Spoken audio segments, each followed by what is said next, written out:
नमस्ते, मी रमेश मुकादम. ग्रामोदय विचार माध्यमातून आज स्वामी विवेकानंद यांच्याबद्दल बोलण्याचा प्रयत्न करणार आहे. व्हिडिओ आवडला तर लाईक करा आणि सबस्क्राईब करा.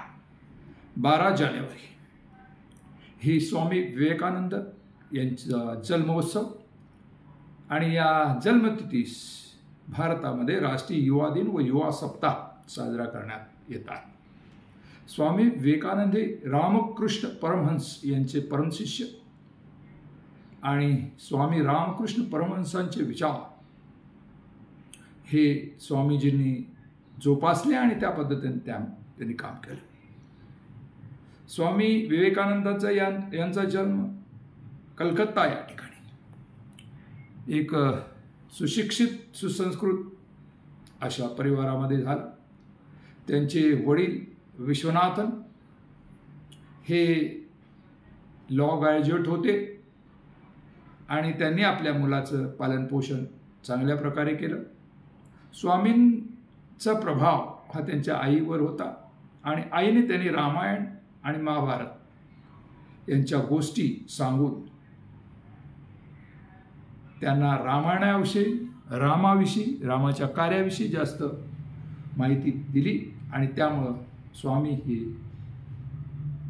रामायणाचा चांगला अभ्यासक बनले आणि पुढे त्यांनी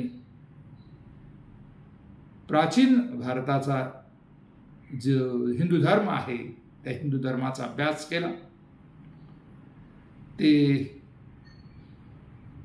असे विद्वान होते आणि ज्ञान परिपूर्ण असलेले विद्वान विवेकानंद पुढे भारताच्या प्राचीन हिंदू धर्म जो आहे त्या हिंदू धर्माचे विचार त्यांनी जगापुढे नेण्याचा काम केलेलं आहे. शिकागो येथे 1893 साली एक मोठी धर्म परिषद भरवण्यात आली होती आणि त्या धर्म परिषदेमध्ये भारताचं प्रतिनिधी म्हणून त्यांनी 2 मिनिटं भाषण केलं आणि त्या धर्म परिषदेमध्ये त्यांनी अमेरिकेच्या सर्व बंधू आणि भगिनींना असे एक वाक्य बोललं आणि त्यामुळे ते संपूर्ण जगभर प्रसिद्ध झाले. असे हे स्वामी विवेकानंद हे विशेष करून तरुणांचे असे लाडके होते. ते सतत फिरत असत आणि युवकांना जागृत करत असत. त्यांची वाणी आणि विद्वत्ता यांनी जगाला मोहिनी घातली. त्यांचे विशेष विचार होते.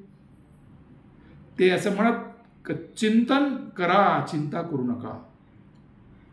तसंच एक जो लक्ष घेतलंय ते लक्ष पूर्ण होईपर्यंत ते लक्ष सोडू नका.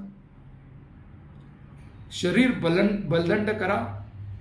हे विश्व एक मोठं व्यायामशाळा आहे आणि शरीर बलदंड करा.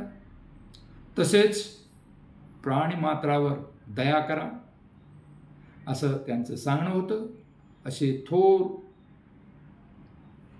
विद्वान स्वामी विवेकानंद हे वयाच्या 49व्या वर्षी त्यांचं निधन झालं. पण त्यांनी हिंदू धर्माचा प्रगट अभ्यास केला आणि हिंदू धर्माच्या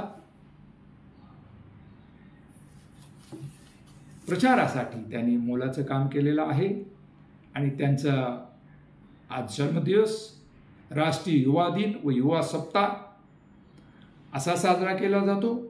भारताच्या असंख्य युवकांनी स्वामींचे विचार आत्मसात केले पाहिजेत आणि चिंता सोडून चिंतन करा. आत्मविश्वास निर्माण करून, शरीर बलदल करून या देशाच्या सेवेमध्ये सहभाग करा आणि देशाला पुढे न्या अशीच अपेक्षा या ठिकाणी व्यक्त होते आहे.